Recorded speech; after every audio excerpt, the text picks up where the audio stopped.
Welcome to the slop farm. Enjoy the video. In this video, I will explain how to make oxygen at home for your fish tank. First, ensure your fish tank has adequate surface agitation, which is the primary way oxygen enters the water. You can achieve this by adjusting your filter's outflow to create ripples, or by adding an air stone. Maintaining proper oxygen levels is vital for your fish's respiration and overall well-being, preventing stress and disease. A well-oxygenated tank supports a thriving ecosystem for all aquatic life. There are several straightforward ways to boost oxygen.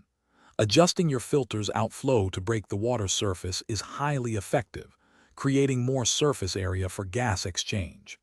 Consider adding live plants like Aquarium or Java moss. They naturally release oxygen during the day, benefiting your fish. Also, performing a 25% water change weekly helps introduce fresh, oxygen-rich water, significantly improving tank conditions for your aquatic inhabitants. You can easily create a DIY airstone setup. You will need a small, inexpensive air pump, about 3 feet of airline tubing, and an air stone. Connect one end of the tubing to the air pump and the other to the air stone. Place the air stone at the bottom of your tank, ensuring the pump is elevated above the water line to prevent water from flowing back into it. This setup will produce a steady stream of bubbles, greatly enhancing oxygen exchange. To maintain optimal oxygen levels, observe your fish for signs of distress, like rapid gill movement or gasping at the surface.